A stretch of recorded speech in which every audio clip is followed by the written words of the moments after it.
तेरी सरन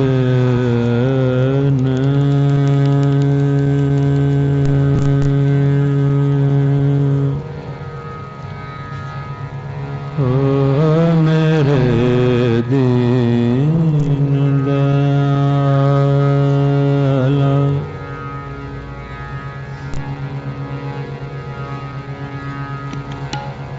मेरे दीन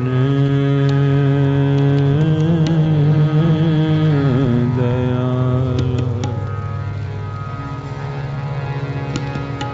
सुख सागर मेरे गुर गोपाला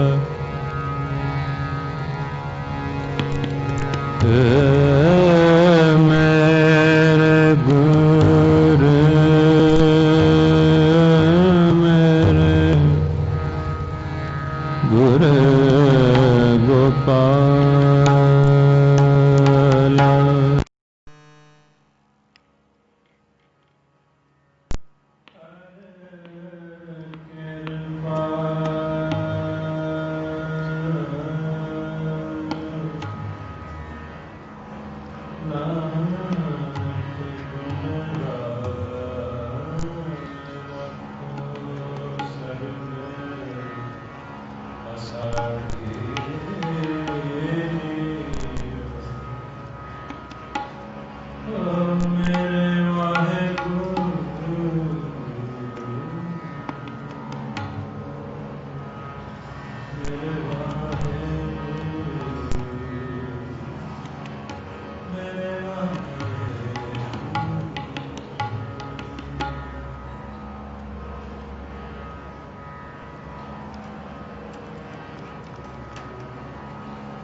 भगत तेरे मन भावने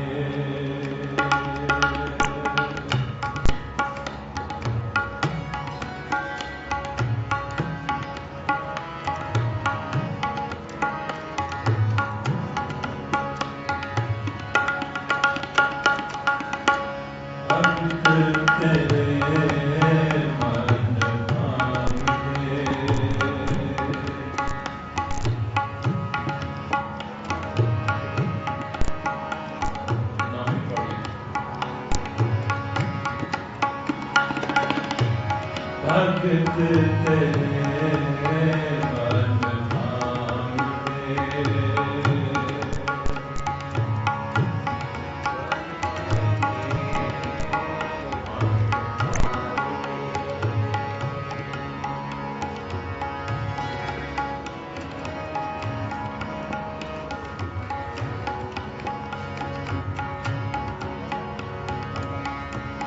भगत तेरे मन भावने भगत तेरे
भगत तेरे मन आवे ओ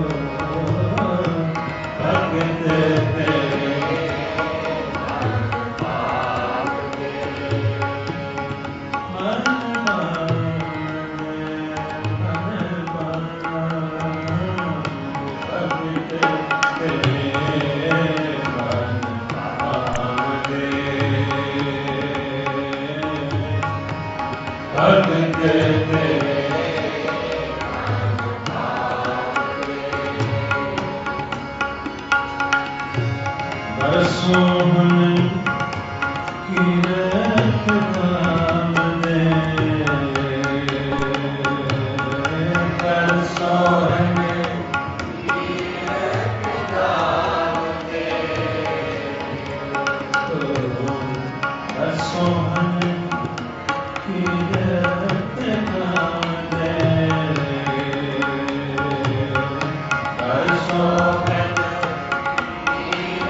नानक कर्म बाहरे नानक कर्म बाहरे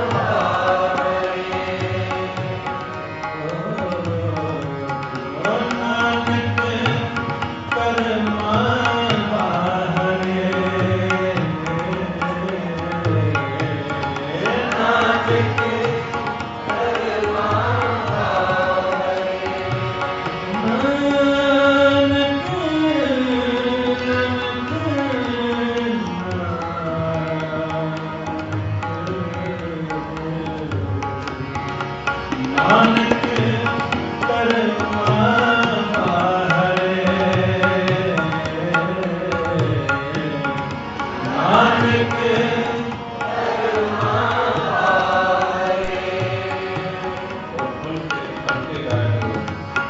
नानक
भगत तेरे मन भावने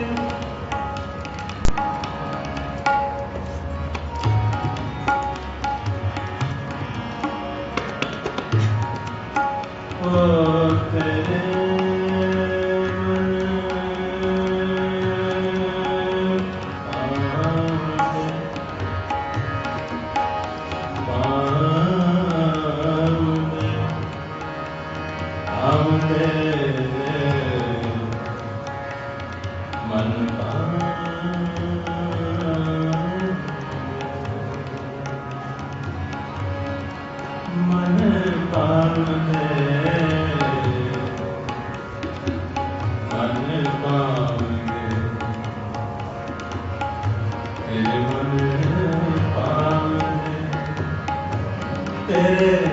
मन भावने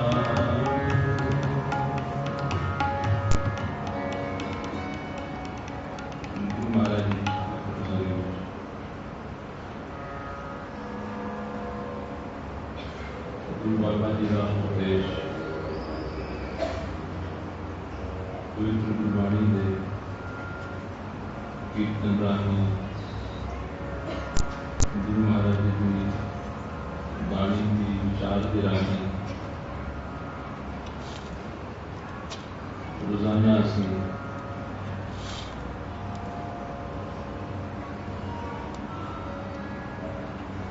गुरु महाराज जी की बाणी की शिक्षा प्राप्त करने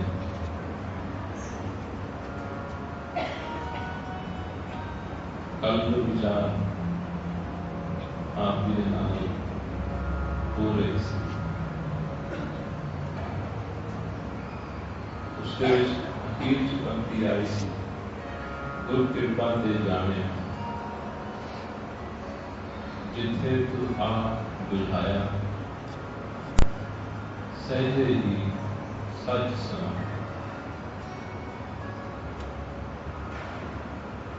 अगर मनुख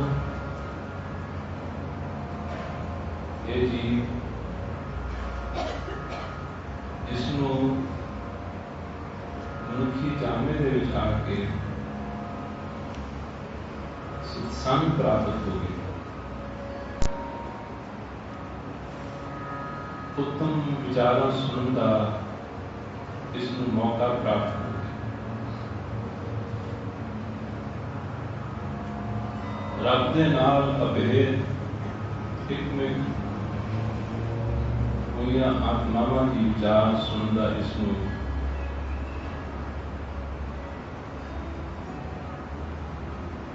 जो ये समा प्राप्त होया है ये समझ लो एक महान करामात।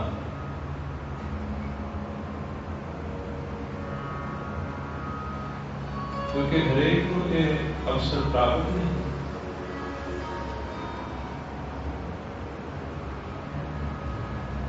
तादी पौड़ी दे विच जो असी गाया सी दुर्कर्म जिन्हां को तुर पाए तां तेरी खसम ते आए। दुर्कर्म सब कुछ अकाल पुरख वाहिगुरू की किसी मर्यादा किसी नियम दे विच किसी लॉ दे विच हो रहा है वापर रहा है हुंदा है। उस अकाल पुरख वाहिगुरू दे नियमां दे अनुसार इस जीव के अत्यंत जन्मां दे नेक कर्म पुण्य कर्म शुभ कर्म इकट्ठे होंदे होंदे होंदे होंदे इतने ज्यादा हो जाते हैं, वो वाहिगुरू का लॉ, वाहिगुरू की मर्यादा अनुसार फिर इसको सतगुरु के मिलाप की दात प्राप्त होती।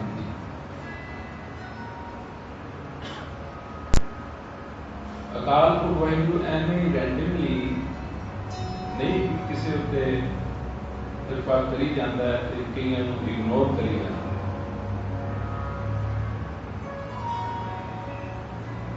गुरु महाराज ने अपनी बाणी दसिया है कि संत जना स्यों संग पाइए बड़े पुन।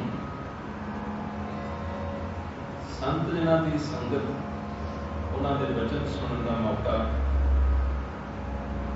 उन्होंने जीवन के दर्शन करने का मौका। गुरु महाराज जी कहते हैं साड़ी कोई पिछली कमाई, कोई पल्ले ऐसे कर्म हैं जिन्होंने पल्ले नहीं होंगे,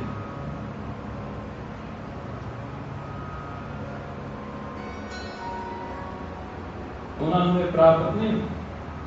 घर बैठे बिन भागा सतगुर ना मिले, घर बैठे नित नित पास। बिन भागा सतगुर ना मिले, घर बैठे नित नित पास। भाग का मतलब है शेर।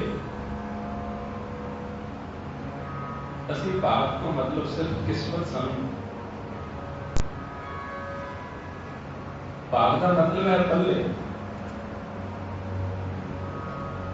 जिस तरह असी किसी चीज को 5 भागों के वंड दी, 5 हिस्से कर दी, 5 भाग कर दी, 5 उसके शेयर कर दी।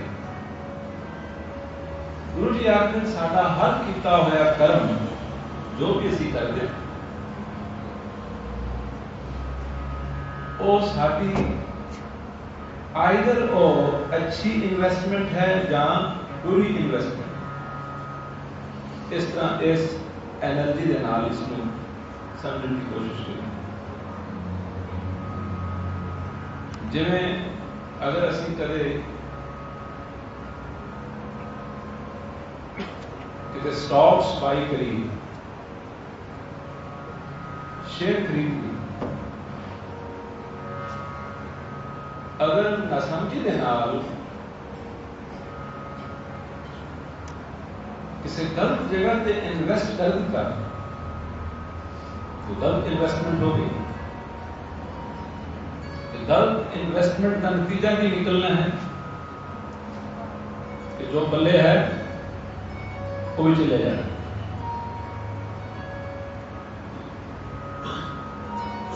यही सही इन्वेस्टमेंट हुई, जो इन्वेस्टमेंट किया वो भी उसको होर कितने गुना ज्यादा रिटर्न रेट सानू वापस मिल जाए। इस तरह साडा हर किया हुआ एक्शन, एक एक एक्शन, एक एक बोल, एक एक ख्याल भी जो साडे अंदर गुजरता है वो साडी इन्वेस्टमेंट, वो साडा कोई सरमाया जमा हो रहा है। गुरु जी आखते हैं इस तरह अपने कर्मां के पूर्वले अत्यंत जन्मां के कीते हुए ऐसे कर्म जो कि गुड इन्वेस्टमेंट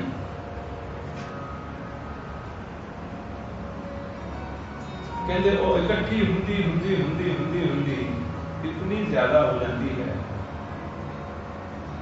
कि वो फिर सानू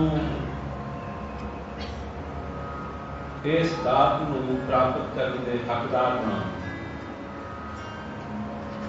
जिन्हां दे पल्ले कोई शुभ कर्मां की कमाई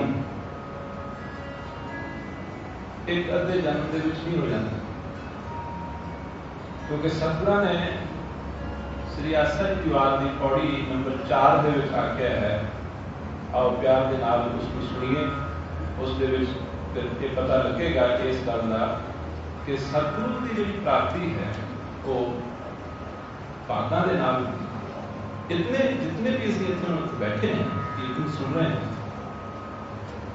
ये कोई कोइंसिडेंस नहीं।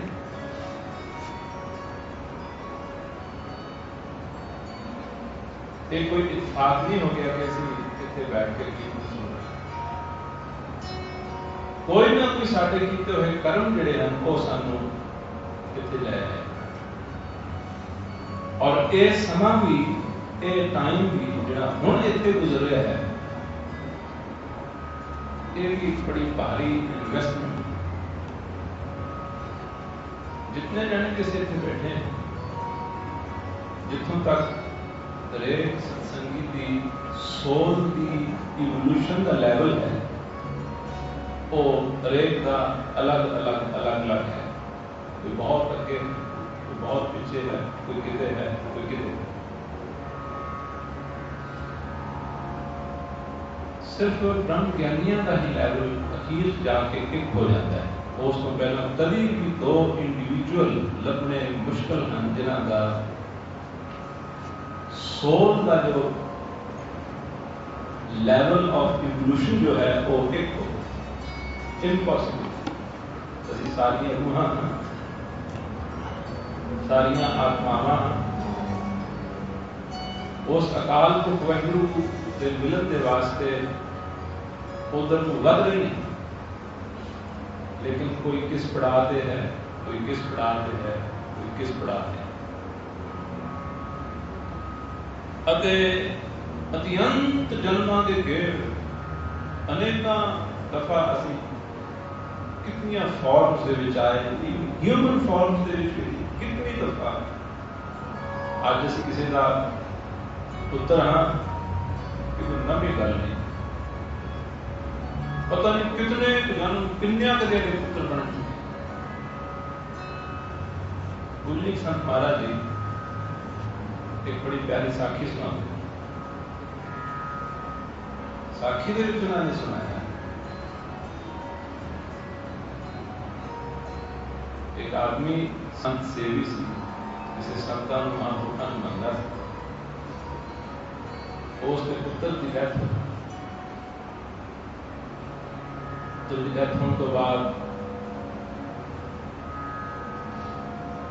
जरूरी है कि उसको गम लगना सी, दुख लगना सी, ठेस चोट लगनी सी, सदमा लगने सी।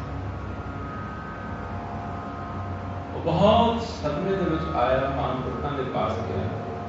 उन्होंने बड़े विचार नाल उसको दिलासा देने की, समझाने की कोशिश की कि अपने रूह के विच जिंदा सा।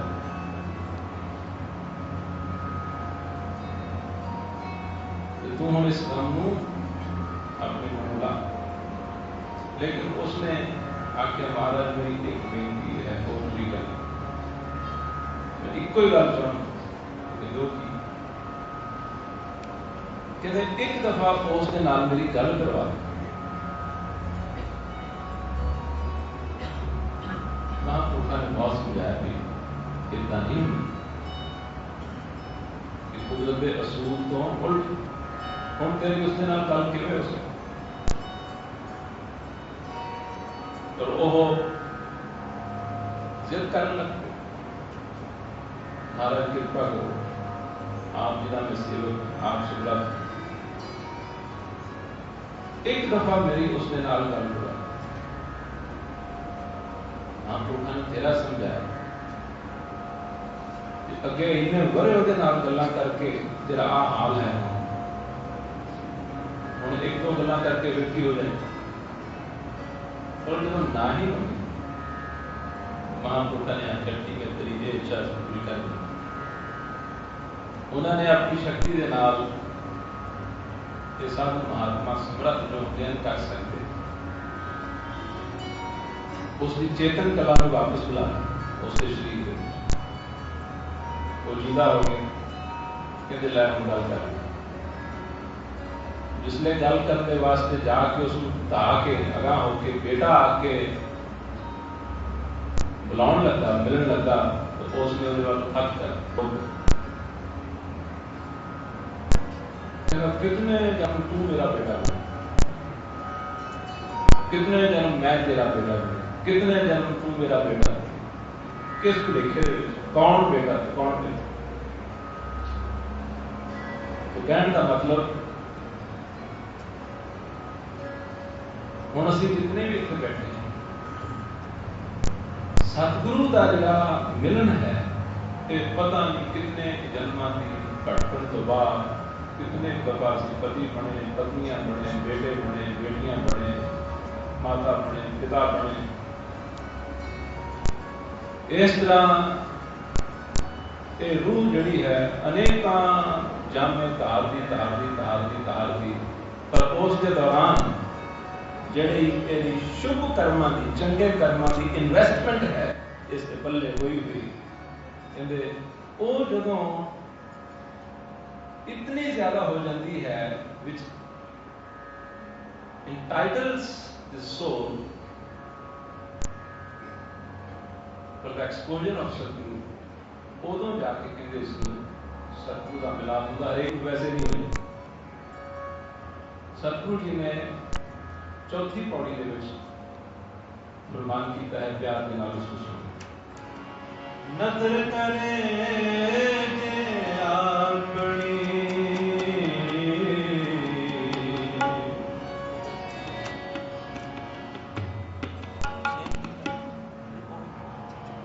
नजर करे जे आपनी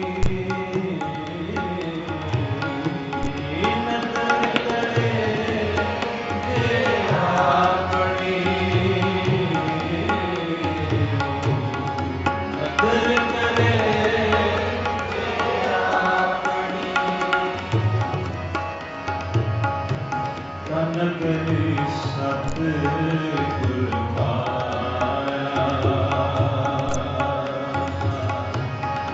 नदरी सतगुर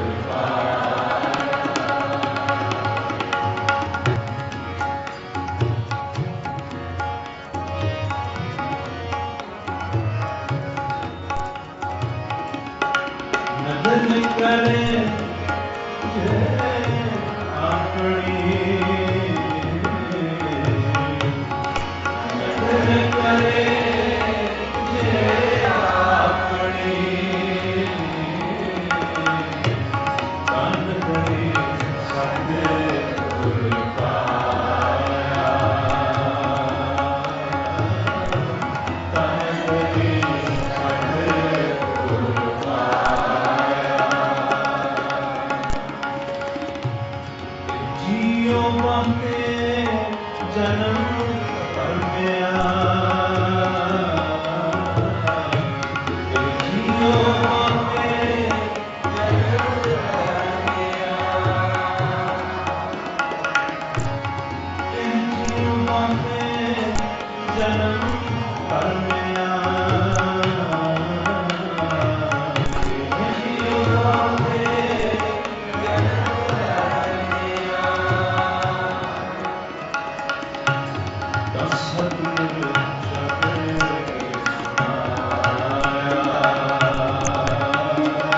परमिया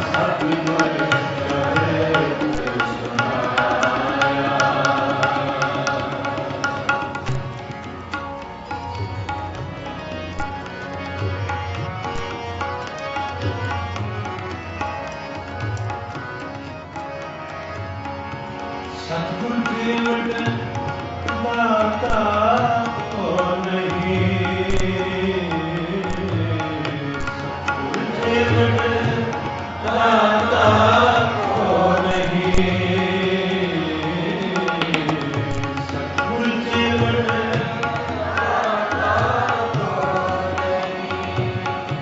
दाता को नहीं दाता को नहीं दाता दाता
आखिरकार ये जो कुछ भी है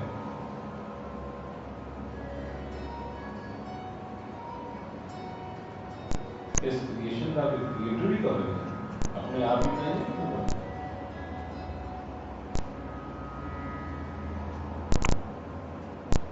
गुरु महाराज जी अपनी पवित्र बाणी दे विच थां ते उसनू करता आखदे कि एदा कोई करता भी है,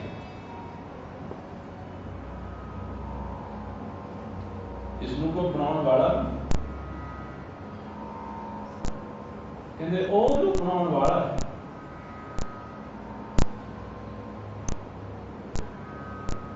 कहते उस दा ख्याल, उस दी सोच, उस दा ध्यान, उस दी समझ, उस दी सूझबूझ गुर किरपा ते जाए अकाल पुरख वाहिगुरू वालों उस दे नियम, उस दे लॉज, उस दे सिस्टम, उस दे हुक्म, उस दी मर्यादा दे जीव दे अत्यंत इतने पुण्य कर्म, शुभ कर्म जो कि इसकी कीते हुए कर्मों की इन्वेस्टमेंट और जब इस इतनी ज्यादा हो जाती है अकाल पुरख वाहिगुरू वालों फिर मेहनत उसे भी मेहर की गल। कई दफा ऐसा होता है किसी यूनिवर्सिटी के 100 एप्लीकेंट्स जो हैं वो एप्लीकेशंस अपनी देते हैं एडमिशन के वास्ते, मेहर की चीज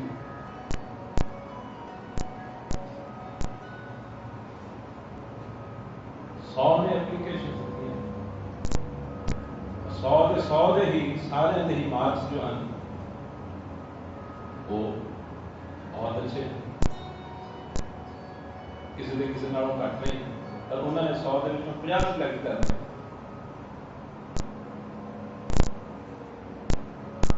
हुण वो जो 50 सिलेक्ट होंगे वो यूनिवर्सिटी किवें करेगी? अगर 100 एप्लीकेशन हैं, इक्वल मार्क्स हैं सारे, किसी नालों घट नहीं, रेट ते एज ही है, पर उन्होंने 50 सिलेक्ट करने या 20 सिलेक्ट करने या 10 सिलेक्ट करने, वो जो 10 सिलेक्ट होते हैं, सिलेक्ट करने वाले के अंदर कोई रब्बी निजम है, अकाल पुरख वाहिगुरू का कोई हुक्म है, अकाल पुरख वाहिगुरू की कोई उत्थे जाके ग्रेस और मेहर होती है, वो क्यों सिलेक्ट हो गए? नंबर सपोज तो दूसरे ने भी बराबर कही सन, उन्हें नहीं सन, लेकिन उन्होंने पास कुछ होर प्रैक्टिशनर सी जो किसी को भी नजर नहीं आते, जो कि सिलेक्ट करने वाले भी नजर नहीं आते।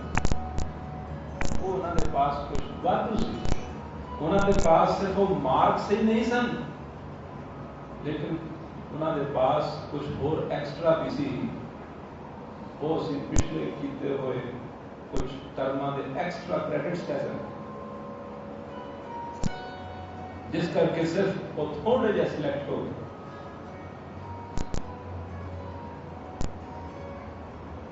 इस तरह अत्यंत जन्मां के पुण्य कर्मां के कारण कईयां दे पुण्य कर्मां दे विच भी कोई ना कोई दोष रह जाता है।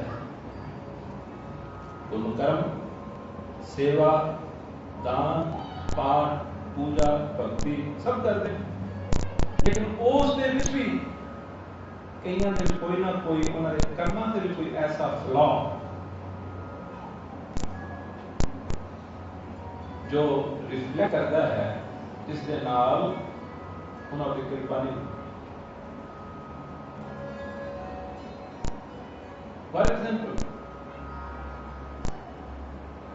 एक कर्म का मेहर बख्शिश इस कॉन्सैप्ट में थोड़ा जिहा आपकी सेवा के साधारण जी सिमिलीज के नाल एक्सप्लेन करने की कोशिश कर रहे हैं। असी लोन अप्लाई करते हैं,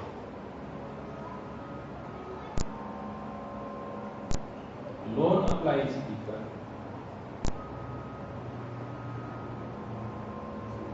अप्लाई क्यों करते हैं? साडा वो क्रेडिट हिस्ट्री जो है वो चेक करते हैं।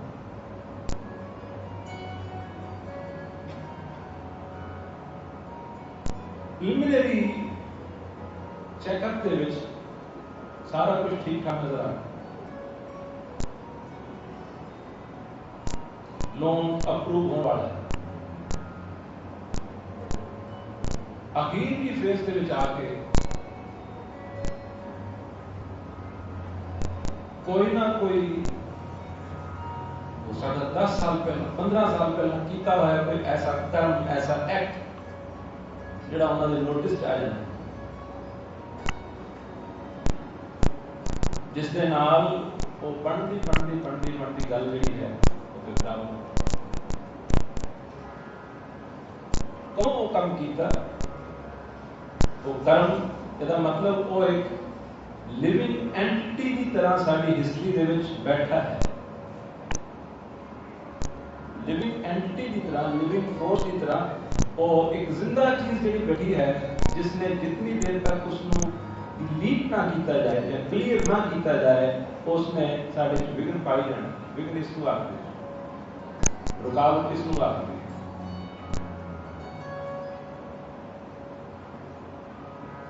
सो अकाल पुरख वाहिगुरू की एक मर्यादा है कि जब साडे कर्म इतने महान पुण्य कर्म हो जाते हैं, उदों जाके वो सानू सिलेक्ट कर लें। उस तो बाद फिर सानू गुरु का मिलाप नदर करे जे अपनी तान नदरी सतगुर पाए।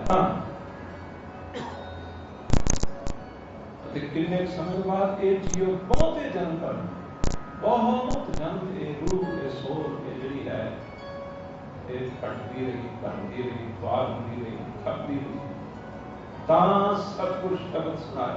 फिर जाके सतगुर शब्द सुनाया का मतलब इवें नहीं जिवें असीं उस शब्द सुना रहे हैं।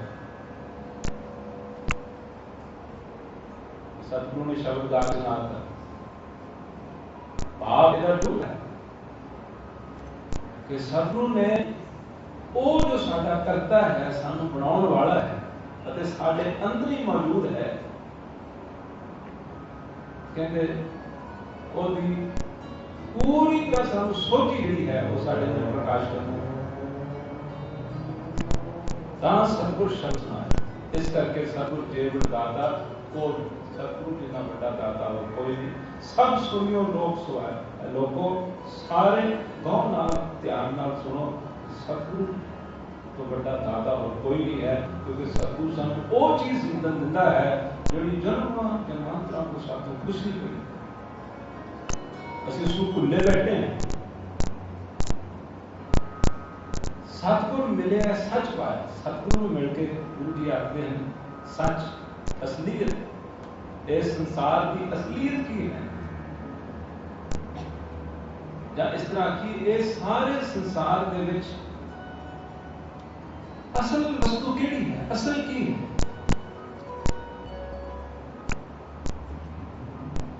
गुरु जी कहते हैं वो सतगुरु मिलके पता चलता, पर किवें पता चलता है हम अगली लाइन, जिन्हीं विचों आप गवाए, जिन्हां ने अपनी मन मर्जी, अपनी मैं, अपनी हौमे, कहते जिन्हां ने वो गवाई सतगुरु नूं मिलण तो बाद सब तो जो आर्डुअस काम है, सब तो जो डिफिकल्ट टास्क है सतगुरु मिलण तो बाद, सतगुरु मिलण तो बाद सब तो ज्यादा डिफिकल्ट काम जो है वो मैं त्यागन। गुरु जी आखिर ने अपनी बाणी बिन हौम त्याग कहां को त्याग। गुरु नानक देव जी महाराज रात का समय है,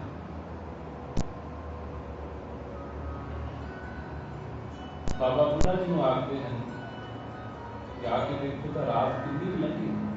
उन्होंने समय तारे वगैरह देख के लोग अंदाजा लगा लेते, तो जाके देखो रात कितनी लंबी है, कितनी रात गुजर गई। बाबा बुढ़ा जी ने जवाब जो संहिता के हिसाब लगा के कहते महाराज जापता है कि रात अद्धी लंबी।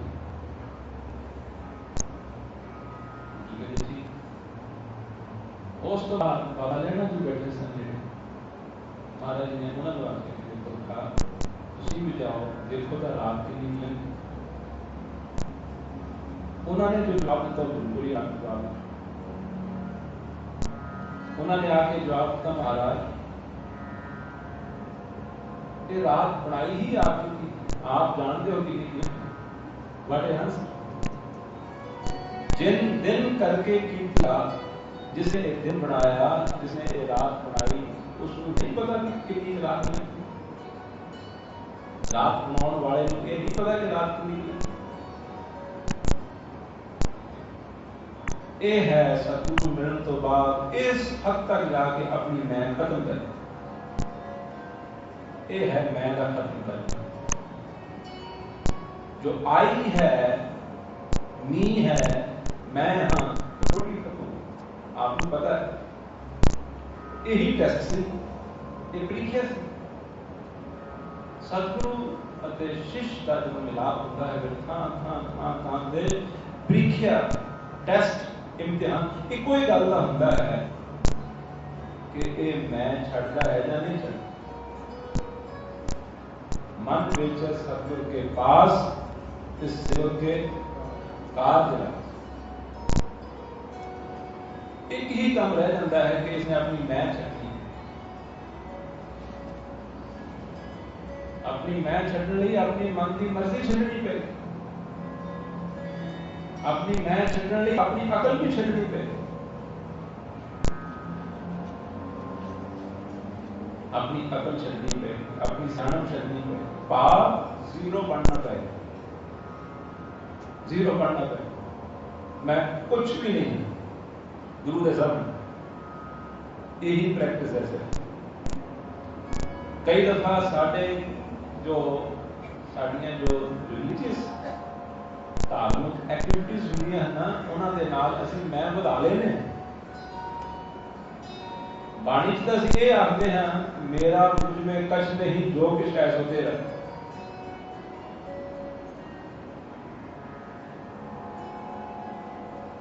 बाणी तां असीं इह आखदे हां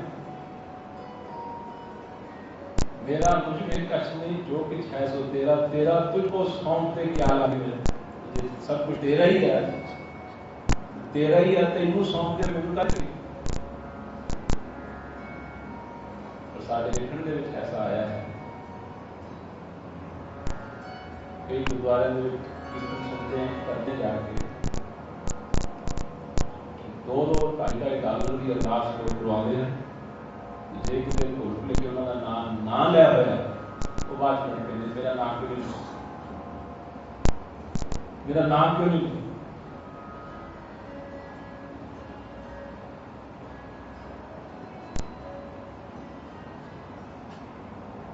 एक बंदे ने आखना कि मेरा मुझ पे कर, मेरा कुछ भी नहीं, दूसरे बंदे मेरा नाम भी नहीं। आप दरबार साहब जाओ, हजूर साहब जाओ, शायद 1 इंच तुहानू थां ना मिले जिथे कि किसी ने मार्बल की वो स्लेट लगाई है और वो उत्ते नाम ना लिखा हो, भावें उन्होंने पढ़े या ना पढ़े। कौन पढ़ता, किसी को की लोड़ है पढ़, कोई नहीं पढ़, क्योंकि उन्होंने नामा उत्ते पैर रख के दुनिया दी। लेकिन उस देण वाले ने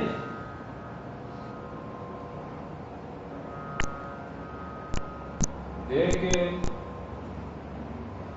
सिर्फ कहानी खत्म नहीं करनी, दे के एक या हमेशा पता रहे कि मैं हमेशा हमेशा पता रहे। वो फिर दिता होया पुण्य ना बनया, गुनाह बन गया, गुनाह बन गया। क्योंकि जिसनों असीं दे रहे हैं उसनों मेक श्योर करते हैं कुछ चंगी तरह पता हो मैं दिता है। गुरु जी आखते हैं सतगुरु मिले सच पाया जिन विचों आप गवाया, जिन्होंने अपने आप विचों गवाया। मैं ही कुछ नहीं तो देना मैं की है, मैं ही कुछ नहीं तो मैं कर की सकता।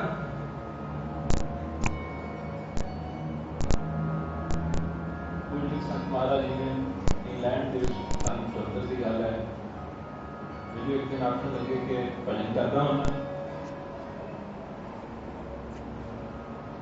दास ने जवाब दिया महाराज साढ़े भजन ने की करना, असं कर नहीं सकते, आप जी कृपा करो जिस तरह देवियां बस अपने बना जो भी करवाना है वो आप भी करवा सकते हो।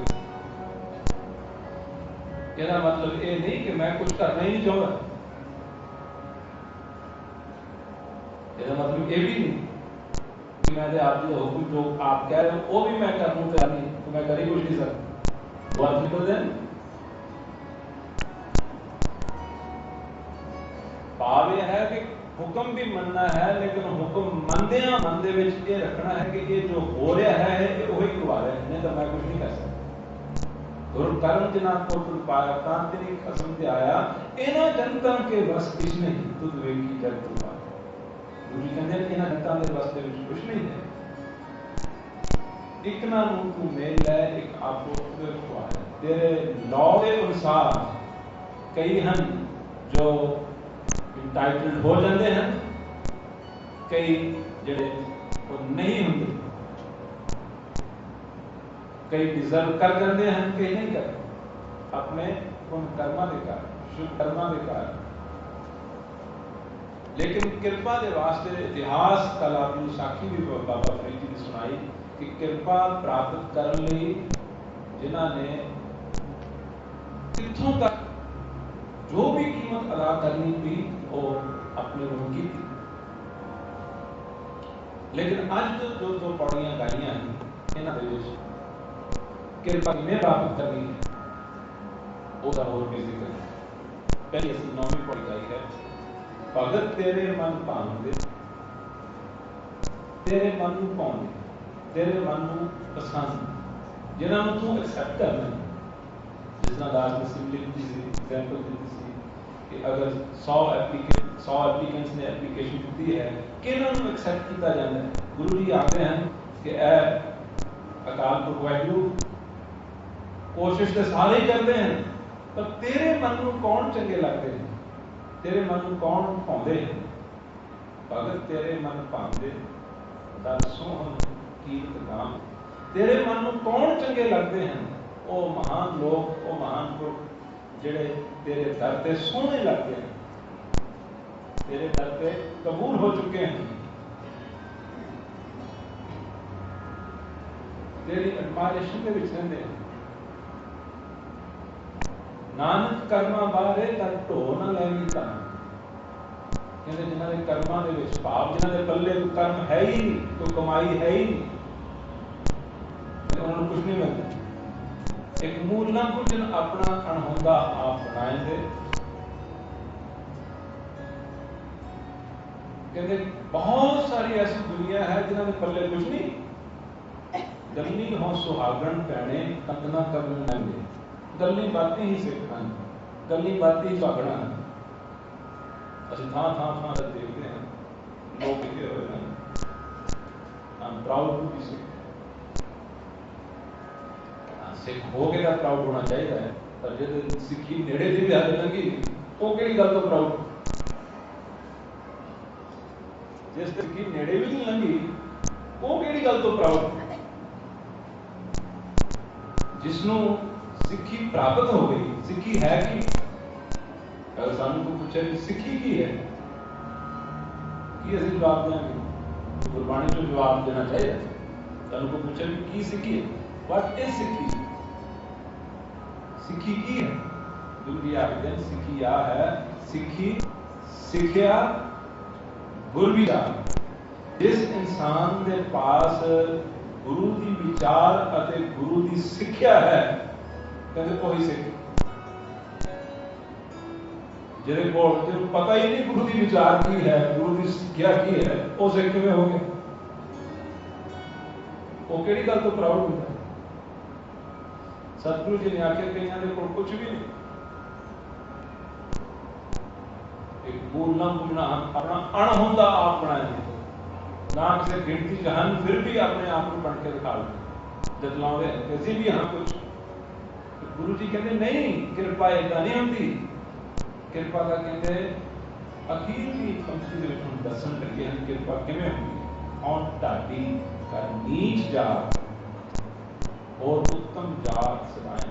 गुरु नानक साहब आखते हैं बहुत लोग हैं भाव जो अपने आप को उत्तम भाव, मैं आ हाँ, मैं आ हाँ, मैं आ हाँ, मैं आ हाँ। गुरु जी कहते हैं मैं तो एक ढाडी हाँ। ढाडी का मतलब जो हमेशा तेरे गुण ही गाउंदा है, इन्नियां तेरियां सिफतां, तेरियां खूबियां, तेरियां बुराइयां नजर आउंदियां कि मैनूं होर कोई काम ही नहीं है, मैं उन्हां नूं गाई जांदा।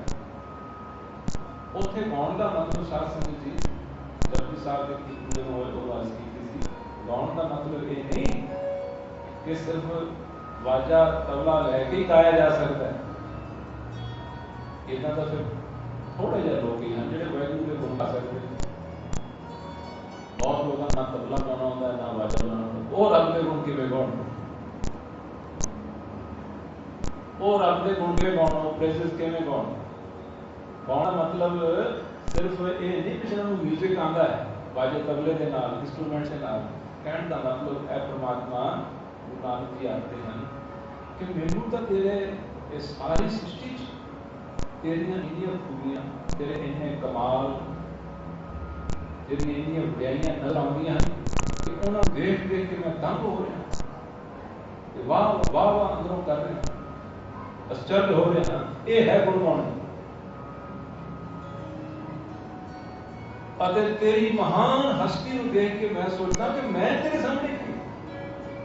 और ढाडी का नीच जात का मतलब, नीच जात का मतलब ये नहीं कि जिन्हें श्राद्धा या कास्ट सिस्टम है ਉਹਦੇ साथ गुरु जी कह रहे हैं कि मेरी कास्ट बहुत नहीं है। गुरु जी का मनते ही ना जाता पता। अवल अल्लाह नूर उपाया कुदरत के सब बंदे, एक गुरु के सब जग उपजा कौन भले वो मंदे। गुरु जी कोई नहीं मानते भी कोई जात पात।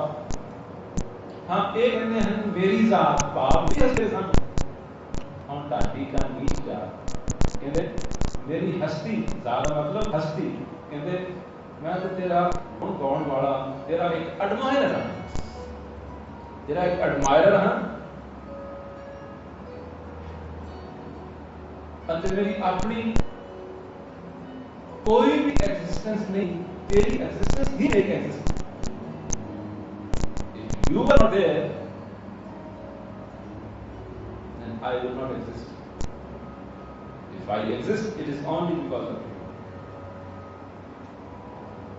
ਅਖੀਰਲੀ ਪੰਕਤੀ ਇਸ ਪੌੜੀ ਤਿੰਨ ਮੰਗਾਂ ਜੇ ਤੁਦੇ ਤੇ ਆਏ ਇੱਥੇ ਜਾ ਕੇ ਗੁਰੂ ਜੀ ਨਿਚੋੜ ਕੱਢਦੇ ਹਨ ਕਿਰਪਾ ਕਿਵੇਂ ਮਿਲਦੀ ਹੈ।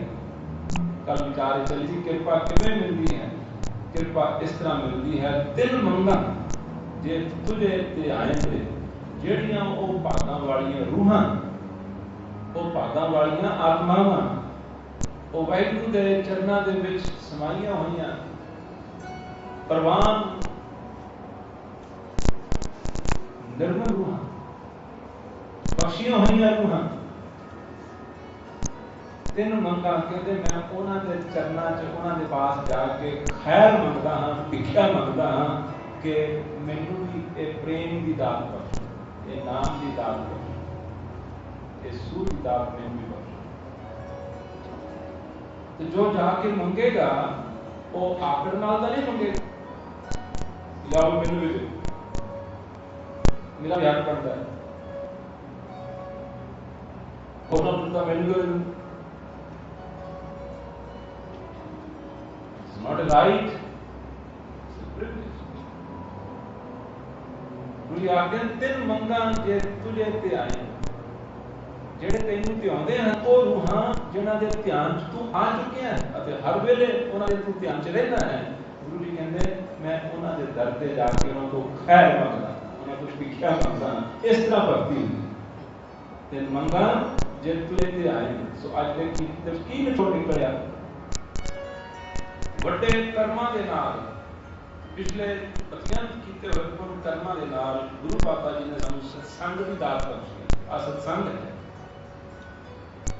ਜਿੱਥੇ ਗੁਰਬਾਣੀ ਦੀ ਸੰਗਤ ਹੋ ਰਹੀ ਗੁਰਬਾਣੀ ਚਾਰ ਹੋ ਰਹੀ ਵੱਡਿਆਂ ਭਾਗਾਂ ਦੇ ਨਾਲ ਸਤਿਗੁਰੂ ਦੀ ਬਾਣੀ ਦੀ ਸੰਗਤ ਪ੍ਰਾਪਤ ਹੋਈ ਅਤੇ ਸਤਿਗੁਰੂ ਦੀ ਬਾਣੀ ਦੀ ਸੰਗਤ ਪ੍ਰਾਪਤ ਹੋਣ ਤੋਂ ਬਾਅਦ ਗੁਰੂ ਜੀ ਸਾਨੂੰ ਇਹ ਸਿੱਖਿਆ ਦਿੰਦੇ ਹਨ ਉਹ ਰੂਹਾਂ ਉਹ ਆਤਮਾਵਾਂ ਜਿਹਨਾਂ ਵਾਹਿਗੁਰੂ ਧਿਆਨ 'ਚ ਰਹਿੰਦੀਆਂ ਹਨ ਕਹਿੰਦੇ ਉਹਨਾਂ ਤੋਂ ਖੈਰ ਉਹਨਾਂ ਤੋਂ ਭਿੱਖਿਆ ਮੰਗੋ ਉਹਨਾਂ ਤੋਂ ਕਿਰਪਾ ਮੰਗੋ।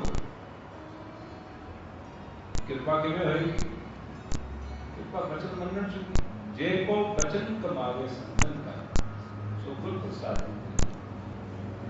ਬੜੀ ਦੁੱਖੀ ਗੱਲ ਜੇ ਕੋ ਬਚਨ ਕਮਾਵੇ ਸੰਤਨ ਕਾ ਸੋ ਗੁਰ ਪ੍ਰਸਾਦੀ ਤੇਰੀ ਬਚਨ ਕਮਾਉਣਾ ਹੈ ਸੰਤਨ ਤੇ ਗੁਰੂ ਦੀ ਕਿਰਪਾ ਨਾਲ ਦਾ ਸੰਤਾਂ ਦਾ ਬਚਨ ਸੰਤ ਵੀ ਕਹਿੰਦਾ ਤੇ ਗੁਰੂ ਪ੍ਰਸਾਦ ਵੀ ਆਖਦਾ ਭਾਵ ਗੁਰੂ ਦੀ ਕਿਰਪਾ ਵੀ ਉਹਨਾਂ ਤੇ ਹੋਣੀ ਹੈ ਜਿਹੜੇ ਸ਼ੀਆਂ ਰੂਹਾਂ ਆਤਮਾਵਾਂ ਮਹਾਨ ਸੰਤਾਂ ਦੇ ਬਚਨਾਂ ਨੂੰ ਕਮਾਉਣ ਜੇ ਕੋ ਬਚਨ ਕਮਾਵੇ ਸੰਤਨ ਦਾ ਸੋ ਪ੍ਰਸਾਦ। ਸੋ ਇੱਥੇ ਅੱਜ ਦੇ ਕੀਰਤਨ ਸਾਨੂੰ ਨਿਮਰਤਾ ਦੀ ਦਾਤ ਸਾਡੀ ਨਿਮਰਤਾ ਦਾ ਸਬਕ ਸਿਖਾਇਆ ਗਿਆ ਹੈ ਕਿ ਇਹ ਤੁਹਾਨੂੰ ਜਿਹੜੀਆਂ ਆਤਮਾਵਾਂ ਵਾਹਿਗੁਰੂ ਦੇ ਨਾਲ ਮਿਲ ਚੁੱਕੀਆਂ ਹਨ ਬਖਸ਼ੀਆਂ ਹੋਈਆਂ ਅਭੇਦ ਆਤਮਾਵਾਂ ਹਨ ਉਹਨਾਂ ਦੇ ਦਰ ਤੋਂ ਜਾ ਕੇ ਖੈਰ ਮੰਗਣੀ ਪਏਗੀ ਉਹਨਾਂ ਨੂੰ ਭਿੱਖਿਆ ਮੰਗਣੀ ਪਏਗੀ। ਹੋਏ ਖਾਸ ਫਕੀਰ ਕਹਿੰਦੇ ਫਕੀਰਾਂ ਦੇ ਪੈਰਾਂ ਦੀ ਖਾਕ ਬਣ ਜਾਣਾ ਪਏਗਾ ਉੱਥੇ ਜਾ ਕੇ ਆਪਣੇ ਆਪ ਨੂੰ ਸੀਲ ਹੋਣਾ ਪਏਗਾ ਮੈਂ ਕੁਝ ਵੀ ਨਹੀਂ ਮੰਗੋ ਦਾਨ ਠਾकुर नाम ऐसी कृपा मोहे करो संत है चरण हमारो मान संतां दे चरण होण करता होवे ਇਹ ਕਿਰਪਾ ਕਰੋ। ਇਹ 9ਵੀਂ ਪੌੜੀ ਵਿੱਚ ਔਰ 10ਵੀਂ ਪੌੜੀ ਦੇ ਵਿੱਚ ਵੀ ਸੇਮ ਹੀ ਥੀਮ ਹੈ। 9ਵੀਂ ਔਰ 10ਵੀਂ ਪੌੜੀ ਦੇ ਵਿੱਚ ਗੁਰੂ ਮਹਾਰਾਜ ਜੀ ਕਿਵੇਂ ਵਾਹਿਗੁਰੂ ਦੀ ਕਿਰਪਾ ਪ੍ਰਾਪਤ ਹੁੰਦੀ ਹੈ ਉਹ ਸਮਝਾਉਂਦੇ ਹਨ। ਪਿਆਰ ਨਾਲ ਸੁਣੋ।